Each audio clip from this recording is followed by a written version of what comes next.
छत्तीसगढ़ की राजनीति वैसे तो उथल पुथल कई बार देख चुकी है, लेकिन काफी दिनों बाद एक बार फिर छत्तीसगढ़ की राजनीति एक बड़े घटनाक्रम से हिल गई, जब भाजपा के वरिष्ठ नेता नंद कुमार सहाय ने भाजपा छोड़ने का ऐलान किया। सहाय ने पार्टी पर उपेक्षा और छवि खराब करने का आरोप लगाकर भाजपा छोड़ दी। तब से इस बात के कयास लगाए जा रहे थे कि वो कांग्रेस जाएंगे, और हुआ भी वही। भाजपा के वरिष्ठ नेता नंद कुमार सहाय ने कांग्रेस के दिग्गज नेताओं के सामने पार्टी में प्रवेश किया। इस दौरान सहाय न केवल कांग्रेस की रीति नीति की तारीफ करते हुए दिखाई दिए, बल्कि उन्होंने भाजपा की जमकर आलोचना भी की। बहुत पुराने समय से अटल बिहारी वाजपेयी जी, लाल कृष्ण आडवाणी जी, श्रीमंत राजमाता जी, सुषमा स्वराज जी और सुंदर सिंह भंडारी जी, उनके साथ में काम किया। लेकिन आज की तारीख में भारतीय जनता पार्टी में मैं एक सामान्य सदस्य हूं, कहीं किसी दायित्व में मुझे नहीं रखा गया। मुझे दायित्व का भी आवश्यकता नहीं है, लेकिन पार्टी काम कैसे करे, यहाँ के लोगों के लिए करे, उसमें शामिल तो किया जाना चाहिए। पार्टी का मुझे बहुत परेशानी नहीं है, वो सब भी करें, लेकिन दल में भी मुझे दिखता था कि जैसा तैसा काम होना चाहिए, वो हो नहीं रहा है, उसको करना बहुत जरूरी है। कांग्रेस अध्यक्ष मोहन मरकाम, मुख्यमंत्री भूपेश बघेल की मौजूदगी में नंद कुमार सहाय को सदस्यता दिलाई गई। इस मौके पर मुख्यमंत्री भूपेश बघेल ने नंद कुमार सहाय को एक करिश्माई नेता बताया और दावा किया कि उनके पार्टी में आने से पार्टी को और मजबूती मिलेगी। नंद कुमार सहाय जी एक जाना पहचाना चेहरा, मध्य प्रदेश के समय में, विभाजित मध्य प्रदेश में वो नेता प्रतिपक्ष रहे। विधानसभा में 3 बार उन्होंने प्रतिनिधित्व किया, मध्य प्रदेश में भी, छत्तीसगढ़ में, लोकसभा में 3 बार और राज्यसभा में 2 बार, कुल मिला के 5 बार वो सांसद रहे और अनुसूचित जनजाति आयोग के राष्ट्रीय अध्यक्ष के रूप में उन्होंने सेवाएं दी। ऐसे समय में भारतीय जनता पार्टी नया बना था और उस समय मध्य प्रदेश में जो बड़े चेहरे जिसका नाम हुआ करता था, उसमें एक नाम नंद कुमार सहाय का भी था। आदिवासी में बड़ा नाम उनका रहा है। उनका जीवन बहुत सादगीपूर्ण, वे उनके सादगी के बारे में ये कहना चाहूंगा कि वो नमक तक नहीं खाते। अनाज तो खाते हैं लेकिन नमक नहीं खाते। इधर भाजपा के लिए आज का दिन काफी निराशाजनक रहा। कल नंद कुमार सहाय के इस्तीफे के बाद से पार्टी उनसे लगातार संपर्क करने की कोशिश करती रही, लेकिन संपर्क हो नहीं पाया था। आज नंद कुमार सहाय कांग्रेस में शामिल हो गए। भाजपा इसे व्यक्तिगत महत्वाकांक्षा का विषय बता रही है। छत्तीसगढ़ और मध्य प्रदेश में निश्चित रूप से नंद कुमार सहाय जी ने जब मध्य प्रदेश और छत्तीसगढ़ संयुक्त था तो प्रदेश अध्यक्ष का दायित्व भी संभाला और पार्टी ने हमेशा उनको सम्मान का दर्जा दिया, चाहे राष्ट्रीय स्तर का हो चाहे प्रदेश स्तर का हो। 3 बार लोकसभा के चुनाव लड़े, लोकसभा के सांसद रहे।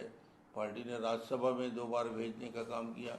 अनुसूचित जनजाति आयोग के राष्ट्रीय अध्यक्ष का दायित्व उनके कंधे में था, जो उन्होंने उसका निर्वहन किया। तो पूरी नेता प्रतिपक्ष की हैसियत से भी उन्होंने काम किया। तो जो दायित्व पार्टी ने दिया, पार्टी ने सम्मान दिया, उसके बाद भी उन्होंने अपना निर्णय लिया है। ऐसा पहली बार नहीं है जब भाजपा के नेताओं ने पार्टी छोड़कर कांग्रेस का दामन थामा हो। छत्तीसगढ़ एक ऐसा प्रदेश है जहां कांग्रेस से भाजपा जाने वाले नेताओं की संख्या से भाजपा छोड़कर कांग्रेस में जाने वाले नेताओं की संख्या ज्यादा है। इसके पहले रामदयाल उइके, पीआर खूंटे, तरुण चटर्जी और 11 विधायक, विद्याचरण शुक्ल के बाद अब नंद कुमार सहाय का नाम शामिल हो गया है। ये देखना दिलचस्प होगा कि नंद कुमार सहाय का पार्टी कैसे उपयोग करती है और उन्हें कांग्रेस में कितना महत्व मिल पाता है। Bureau report, TV 24 news, Raipur. नमस्कार, मैं हूं मोहन तिवारी। आज के मुद्दे में आपका स्वागत है और आज का मुद्दा काफी हॉट है क्योंकि राजनीतिक सरगर्मियां पिछले 2 दिन से बढ़ी हुई है। हम लगातार इस तरीके की खबरें सुनते हैं कि किसी पार्टी के नेता ने किसी पार्टी को छोड़ दिया, लेकिन भाजपा में ऐसा होता है बहुत कम। लेकिन छत्तीसगढ़ में ये भी संभव है और वही छत्तीसगढ़ है जहां पर बीजेपी के नेताओं ने ज्यादा भाजपा छोड़ी है और कांग्रेस ज्वाइन की है। वैसे ही एक बड़े नेता, कद्दावर नेता, आदिवासी नेता नंद कुमार साय, कल भाजपा उन्होंने छोड़ी और आज कांग्रेस ज्वाइन कर ली है। ऐसे में क्या राजनीतिक इसका असर होगा, क्यों साय ने ये फैसला किया और इसको किस ढंग से भुनाने की कोशिश में है कांग्रेस, इसी पर आज हमारी चर्चा केंद्रित है। मिलते हैं उन मेहमानों से जो इस चर्चा में हमारे साथ रहेंगे। बहुत स्वागत करेंगे। हमारे साथ मौजूद है स्टूडियो में भाजपा का पक्ष रखने के लिए निशिकांत पांडे जी, आपका बहुत बहुत स्वागत है।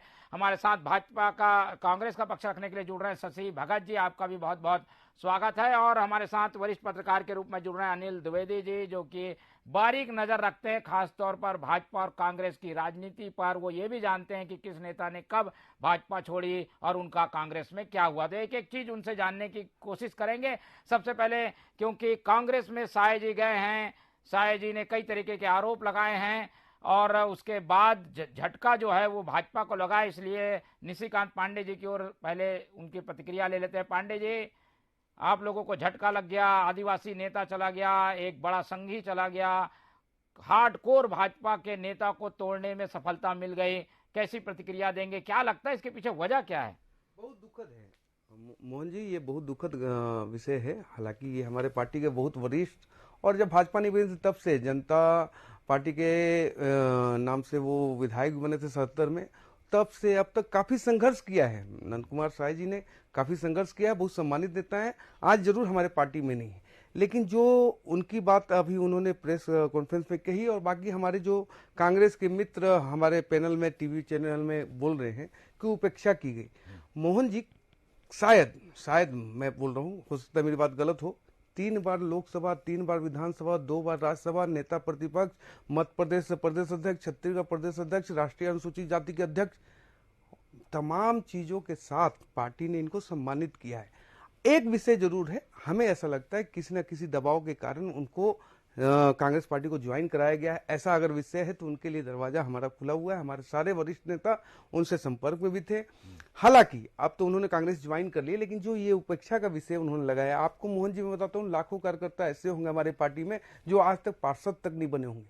संघर्ष तो जरूर किया है साय जी ने और दमदारी से किया है, लेकिन एक विषय और उठाता हूँ कि क्या नंद कुमार साय जी कांग्रेस पार्टी में जाके कांग्रेस पार्टी से न्याय करेंगे या खुद से न्याय कर पाएंगे? जिस विचारधारा के साथ ये 46 साल 47 साल से काम करते थे, लगातार कांग्रेस पार्टी की आलोचना करते थे और दमदारी से बात रखते थे, मजबूत नेता थे, आदिवासी नेता थे, मजबूत नेता थे, लेकिन संगठन ने भी उनको और पार्टी ने भी उनको बहुत कुछ दिया है।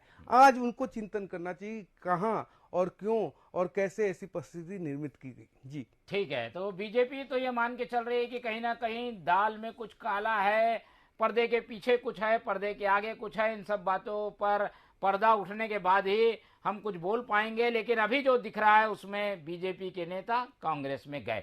हमारे साथ शशि भगत जी जुड़े हुए हैं, आदिवासी नेता हैं, उसी क्षेत्र से आते हैं।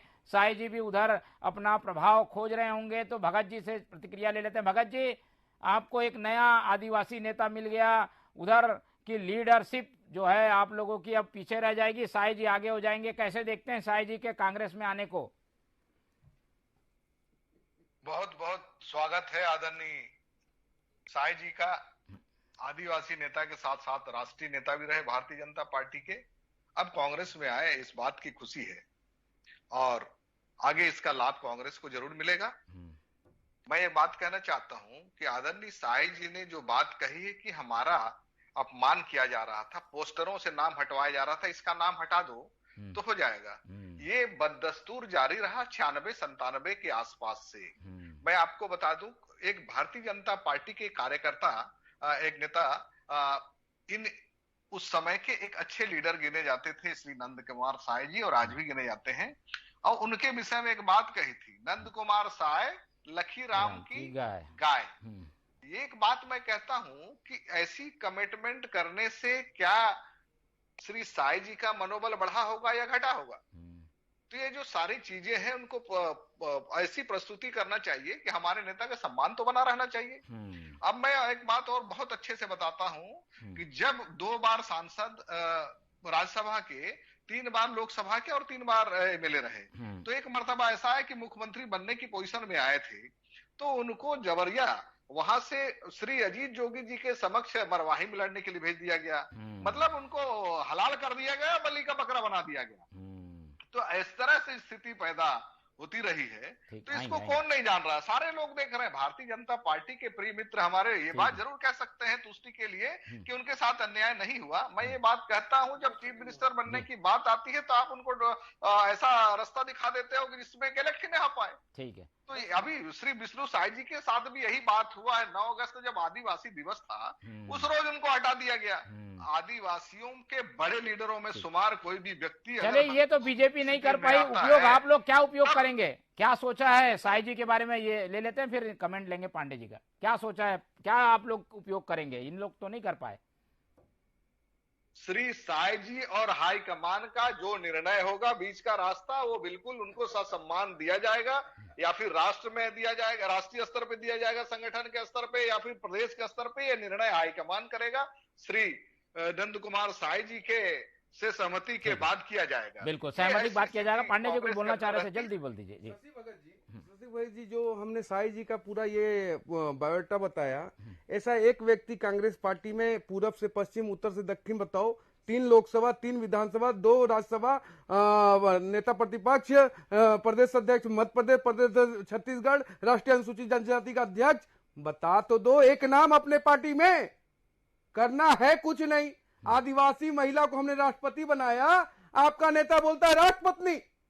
शर्म आनी चाहिए। आदिवासी के खिलाफ कैसी मानसिकता का आप परिचय देते हो, और यहाँ बैठ के टीवी डिबेट में बोलते हो कि हम आदिवासी के प्रति बहुत स्नेह रखते हैं। भगत जी जल्दी जल्दी, ये इस तरीके के कद के नेता तो है नहीं आपके यहाँ। एक नेता बताओ खाली, शशि भगत जी एक नेता का नाम बताओ। नहीं नहीं, इधर उधर की बात मत करो, सिर्फ एक नेता का नाम बताओ। महामहिम जी के यहाँ कौन जाएगा? अरे एक नेता का नाम बताओ ना। इस बात का तय कौन करता है? अरे सिर्फ एक नेता का नाम बताओ शशि भगत जी, इस बायोडाटा के साथ कि 3 विधायक, 3 लोकसभा, 2 राज्यसभा, राष्ट्रीय अध्यक्ष, बताओ ना एक नाम कोई है आपके पार्टी में इस बायोडाटा का? नहीं होगा। शर्म कर लो, नैतिकता नहीं आप में बताने के लिए। पार्टी ने भी बहुत कुछ दिया। हमारे नंद कुमार साय जी आज भी आदरणीय है, हमारी पार्टी से चले गए। इसका मतलब ये नहीं कि आपके सामने बोल दे सिंधिया गद्दार है, ऐसा नहीं कर सकते। पार्टी के लिए उन्होंने संघर्ष किया है। आपके ऐसा नेता तो ऐसे संघर्षशील लोगों को संभाल के क्यों नहीं रख पाए आप लोग? देखिए मोहन जी, ये लोकतंत्र है। लोकतंत्र के साथ साथ वो व्यक्ति भी स्वतंत्र है, अपनी इच्छा के अनुसार उनको जहां अच्छा लगता है जाए। ये हमारे दुख की बात जरूर है, लेकिन क्या वो कांग्रेस पार्टी के साथ न्याय कर पाएंगे, कांग्रेस पार्टी के विचारधारा के साथ न्याय कर पाएंगे? ये भी सोचने वाली बात है जी। चुनौती है कि उपयोग क्या होगा, कैसे उपयोगिता करेगी जो है कांग्रेस उनकी। लेकिन हम चलते हैं, हमारे साथ हैं वरिष्ठ पत्रकार के रूप में अनिल द्विवेदी जी। अनिल द्विवेदी जी, दोनों ओर की बातें आपने सुनी। बीजेपी मान रही है कि हमने सब कुछ दिया पर बाड़ेबंदी नहीं रखी। अगर उनको जाना था तो वो चले गए, समझाने की भी कोशिश की पर समझ नहीं पाए। आपको क्या लगता है, ये झटका जो है वो हमको, बीजेपी को जो है वो 23 तक रहकर दर्द देता रहेगा क्या? मोहन, मेरी आवाज आ रही है? जी जी बिल्कुल आ रही है। देखिए मोहन, मुझे याद है कि पूर्व भाजपा नेता तरुण प्रसाद चटर्जी का भी जिक्र हो रहा था, और जब उन्होंने कांग्रेस प्रवेश किया था और मैंने उनका एक इंटरव्यू किया था, तो तरुण चटर्जी ने कहा था कि राजनीति में जो मिलता है उसे हासिल करो और जो इच्छा है उसके लिए संघर्ष करो। नंद कुमार साय आज इस परिभाषा पर पूरी तरह फिट बैठते हैं। बहुत अच्छी बात। बीजेपी ने उनको कितना दिया, बहुत आश्चर्यजनक तरीके से दिया। मुझे नहीं लगता कि लाखों कार्यकर्ता, भाजपा कार्यकर्ता कभी एक चुनाव भी लड़ पाते होंगे और पूरी पार्टी में समय बिता देते। इसलिए नंद कुमार साय को भाजपा में क्या मिला, यह तो पूरा प्रदेश और पूरा देश जानता है। सवाल यह है कि आज यदि वो कांग्रेस में गए हैं तो कितने लोग उनके साथ गए, कितने समर्थक उनके साथ आए। कांग्रेस में अकेले गए थे वो, तो आप समझिए कि जो पार्टी में अकेला हुआ हो उसको भी यदि बीजेपी ने इतना कुछ दिया है तो सिर्फ आदिवासी के चलते दिया है कि हमको आदिवासी लोगों को आगे बढ़ाना। तो नंद कुमार साय का कांग्रेस प्रवेश बहुत आश्चर्यजनक ढंग से है। बीजेपी को थोड़ा नुकसान होने की चिंता है, क्योंकि वो जिस इलाके से आते हैं वो है रायगढ़ इलाका है, और रायगढ़ में बीजेपी का दबदबा है। जशपुर में भी दिलीप सिंह जूदेव के जाने के बाद बीजेपी को खामियाजा भुगतना पड़ा, और जशपुर की 3 सीटें हैं, रायगढ़ की साथ 4 या 5 सीटें हैं। तो नंद कुमार साय के जाने के बाद बीजेपी थोड़ा चिंतित जरूर हुई है, लेकिन मुझे लग रहा है कि बीजेपी उसका विकल्प खोज लेगी। और जहां तक नंद कुमार साय की बात है, उन्हें यह देखना होगा कि कांग्रेस में उन्हें कितना मिल पाता है, क्योंकि ये वही पार्टी है जब उनकी बेटी को कांग्रेस प्रवेश कराया गया था और आज उनकी बेटी नेपथ्य में है, पता नहीं कांग्रेस में कहां है, उन्हें क्या मिला, कितना मिला, पता नहीं चला। लेकिन आज नंद कुमार साय गए हैं, शायद मुख्यमंत्री बनने की उनकी लालसा है। अब वो कांग्रेस में पूरी होती है नहीं होती है, ये तो समय बताएगा।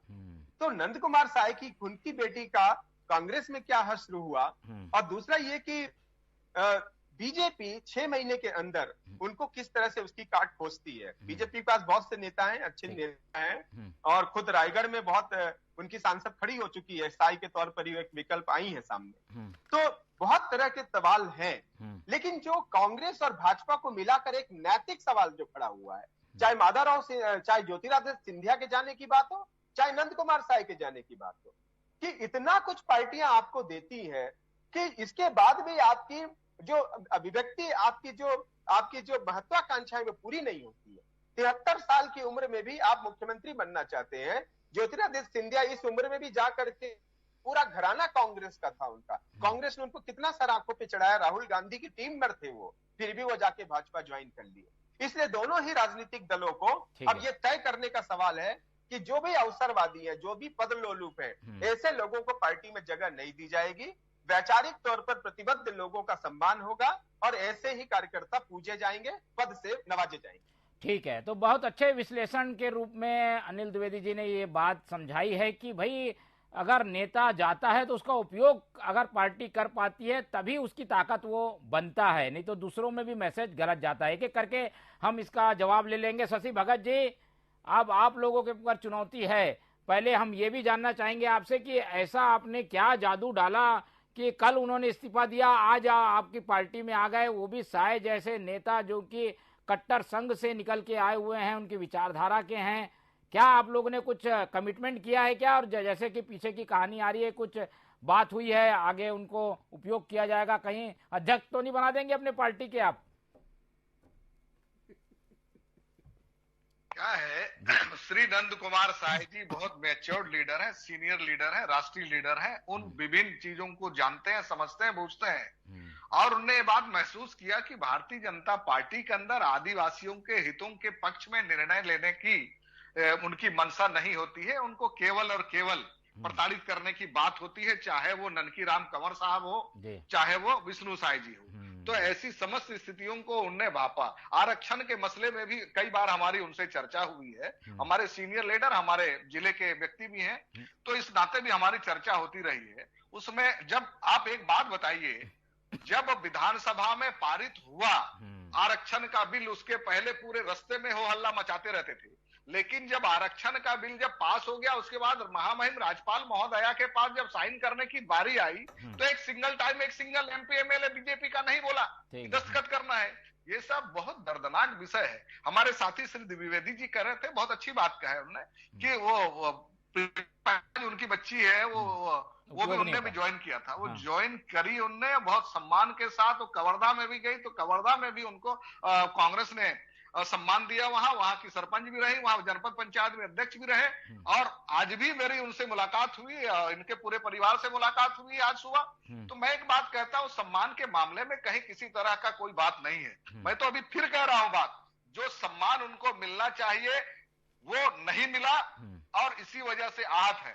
ठीक है, ये श्री साय जी के वक्तव्य से ही ये बात स्पष्ट है। ठीक है, बिल्कुल सही, बिल्कुल। अब साय जी के वक्तव्य से ये बात साफ है कि कहीं ना कहीं उपेक्षा थी, कहीं ना कहीं गुटबाजी थी, और इन सब बातों को का जवाब जो है वो बीजेपी को देना पड़ेगा। आप लोग ये डैमेज कंट्रोल जैसी स्थिति क्यों नहीं कर पाते? ऐसी जानकारी आई, मान लो उन्होंने नाराजगी व्यक्त की, धरना दिया, उसके बाद से आप लोग को संभाल लेना था, पर चीजों को नहीं संभाल पाए आप लोग। पांडे जी, मोहन जी, मैं ना सम्मान पे बात लेके चलता हूँ कि सम्मानजनक स्थिति नहीं थी, तो क्या कांग्रेस के मित्र उनको सम्मानजनक अर्थात सीएम बनाने वाले हैं? क्या अंदर घराने से सेटिंग क्या की हो? जो मैं एक सवाल पूछा शशि भगत जी से कि ऐसा कोई बायोडाटा आपके पार्टी में उत्तर, पूर्व, पश्चिम, दक्षिण, कहीं से भी एक नेता का नाम बताओ जो ऐसा बायोडाटा वाला नहीं आ रही, कृपा करके जरा सा ठीक है, तो उसको ठीक कर लीजिए। मैं भी सुनना चाहता हूँ आपकी जी आवाज। जी पांडे जी ये बोल रहे हैं कि चलिए बोलिए। मैं कह रहा हूं शशि भगत जी कि इस बायोडाटा के हिसाब से जो हमने मतलब जो हमारे नंद कुमार साय जी हैं, 3 बार लोकसभा, 2 बार राज्यसभा, 3 बार विधायक, नेता प्रतिपक्ष, भारतीय जनता पार्टी छत्तीसगढ़ मध्य प्रदेश अध्यक्ष, राष्ट्रीय अनुसूचित जाति का अध्यक्ष, ऐसा कोई एक नेता आपके पार्टी में है कहीं पे भी पूर्व, पश्चिम, उत्तर, दक्षिण में? नहीं होगा, क्योंकि परिवार से बाहर आप निकल नहीं पाएंगे। रही बात आदिवासी हित की, तो आप पहली बार आजादी के बाद पहली बार देश में राष्ट्रपति बनी आदिवासी महिला। उसके लिए अपमानजनक बात आपने कहा, बनाया हमने, और आदिवासी हित की बात आप करते हो। दूसरी बात, आप आरक्षण की बात कर रहे हो, आज तक क्वांटिफाइबल डाटा क्यों नहीं टेबल किए? आपके मन में चोट नहीं है? विषय में आइए, विषय ही है, यही विषय है, आरक्षण की बात करते हैं हमारे भाई।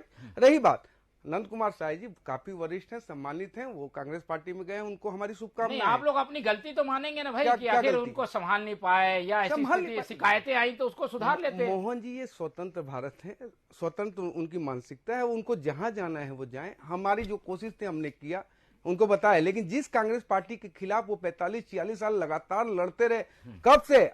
आपातकाल के समय से, आपातकाल के संघर्ष से यहां तक आए। वो 2016 तक वो राज्यसभा के सांसद थे। ठीक है। हालांकि ऐसी परिस्थिति में वो कांग्रेस में गए हैं, तो क्या उनको आपकी बात ले चलता हूं, प्रदेश अध्यक्ष बना दोगे शशि भगत जी? क्या बनाओगे बताइए भगत जी। इतना तो कम से कम कर सकते हो उनके साथ, बहुत सम्मानित हैं। जल्दी बोलिए भगत जी, बोल दो मुझसे।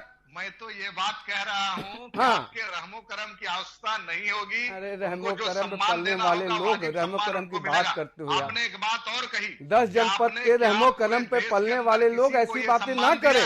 तो मैं निश्चित रूप से कह सकता हूँ 10 जनपद पे पलने वाले लोग ऐसी बातें ना करें। एक बात समझिए आप, एक बात समझिए शशि भगत जी, रहे हैं। और तो और बता दूं आपको, टीएस सिंहदेव के साथ आपने सम्मान किया क्या? आपका आज भी वो नेता बैठा है शांति से, वो मंत्री पद से इस्तीफा देके गया है वो व्यक्ति, वो क्या सम्मानित व्यक्ति नहीं था? आदिवासी नेता आपका मोहन मरकाम के साथ आप मेन डिबेट में, मीटिंग में आप उनको डांटते हैं, वो आदिवासी नेता नहीं है क्या? जय सिंह अग्रवाल आपका मतलब नेता नहीं है क्या? अपने कुंबे को संभालो शशि भगत जी, अपने कुंबे को संभालो। हर जगह मतलब टीएस सिंहदेव के साथ जो अपमान आपने किया है वो आज कौन नहीं देख रहा? प्रदेश की जनता चारों ओर देख रही है। क्या बात करते हो आप शशि भगत जी? टीएस सिंहदेव जी ने क्या बोला था? प्रदेश में बहुत ज्यादा गोबर हो गया, उसी गोबर की बात कर रहे हैं हम। उनके नेताओं के संरक्षित करते टीएस सिंहदेव के साथ आपने क्या किया? नहीं करता शशि भगत जी, टीएस सिंहदेव के साथ आपने क्या किया? मोहन मरकाम के साथ आपने क्या किया?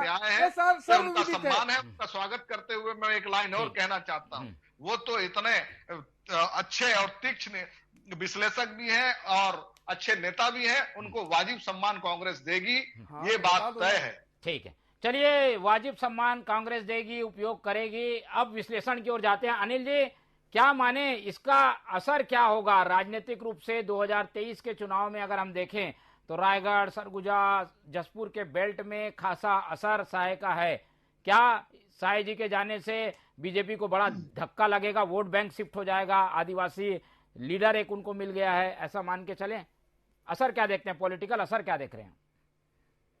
बिल्कुल मोहन जी, नंद कुमार साय जी को मैं व्यक्तिगत तौर पर जानता हूं। मैं बहुत बुद्धिजीवी हैं, बहुत सहनशील हैं, बहुत धैर्य है उनमें, और इतने साल यदि उन्होंने पार्टी के लिए दिए, और ये व्यक्ति, ये नेता यदि पार्टी छोड़ते हैं तो निश्चित तौर पर भाजपा को विचार करना चाहिए। खास तौर पे उन आवाजों को लेकर विचार करना चाहिए जो सोशल मीडिया में चल रही हैं, जो व्हाट्सएप ग्रुपों में चल रही हैं, जो नाराज कार्यकर्ता व्यक्त कर रहे हैं कि क्यों एक पार्टी में एक वर्ग विशेष का दबदबा है, क्यों एक पार्टी में एक गुट विशेष का दबदबा है, क्यों उन्हीं नेताओं को आगे बढ़ाया जाए जो 15 साल सत्ता में रहे और अभी भी वो संगठन में हावी हैं।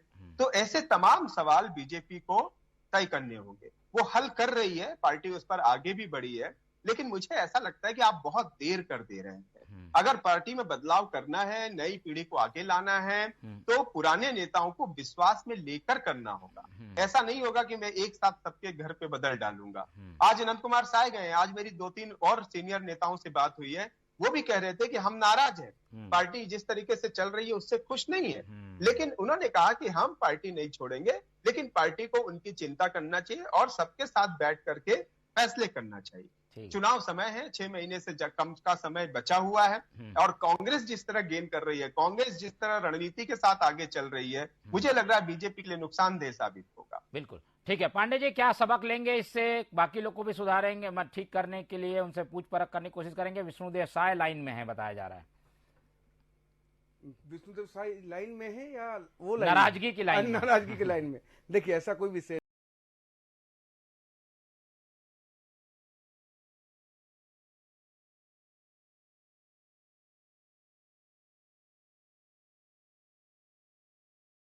नहीं है,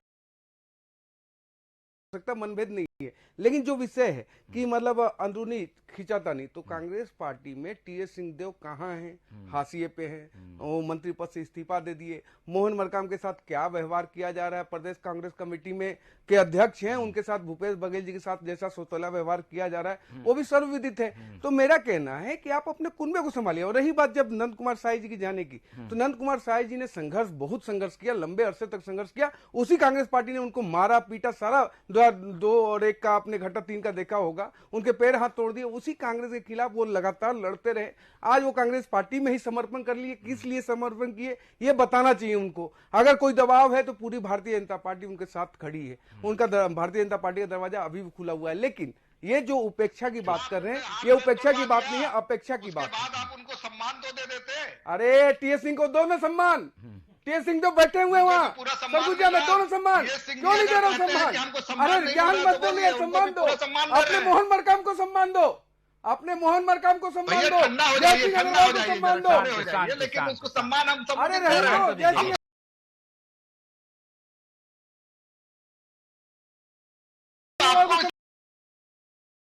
है। आपका तो विकेट गिर गया। विकेट गिरेगा, कैसे गिरेगा विकेट? भैया देखिए, कृपा करके आप ठंडे मन से बोलिए। बिल्कुल हम दे रहे हैं भैया। नहीं ठंडा ही हूँ शशि भगत। बिल्कुल आप लोग सम्मान दे रहे हैं, लेकिन ये सबक लेकर अब अपने कुनबे को संभालेंगे। अब आप लोग क्या संभाल पाएंगे? आपके यहाँ भी ऐसी स्थिति बनेगी तो आप लोग कितने तैयार हैं इसके लिए, रोकने के लिए?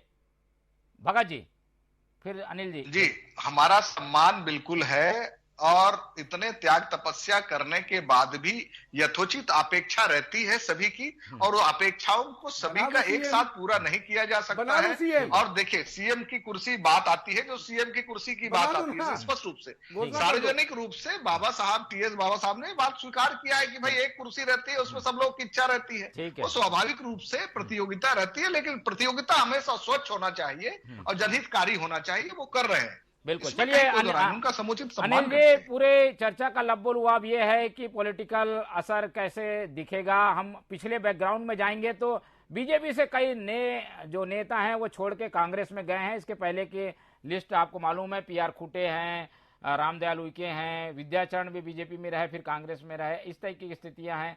ऐसे में क्या देखते हैं, इसका कोई बड़ा असर हमें नहीं दिखा इस तरीके के शिफ्ट होने से?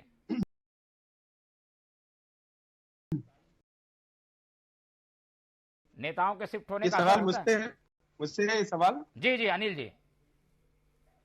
देखिए मोहन, मैं एक बात जो विशेष कहना चाह रहा था वो ये है कि ऐसा मत समझिए नंद कुमार साय जी का कांग्रेस में आने के बाद खुद कांग्रेस के अंदर मुश्किलें बढ़ी।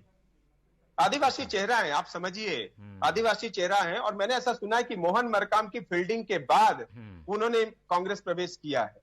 तो यदि मोहन मरकाम उनको लेकर के आए हैं, या तो समझिए कि आदिवासी चेहरे बढ़ रहे हैं कांग्रेस में, और इससे मोहन मरकाम की ताकत मजबूत होगी अगर वो नंद कुमार साय को लेकर के आए। तो आने वाले समय में मुख्यमंत्री पद पर हो सकता है आदिवासी नेता दावा करें, और फिर ये एक ग्रुप बन करके कांग्रेस को कहीं न कहीं एक परेशान करे और एक खेमेबाजी बन करके सामने आए। लेकिन ये भविष्य के गर्त में है। खुद कांग्रेस मुख्यमंत्री भूपेश बघेल जी को भी सतर्क रहना होगा।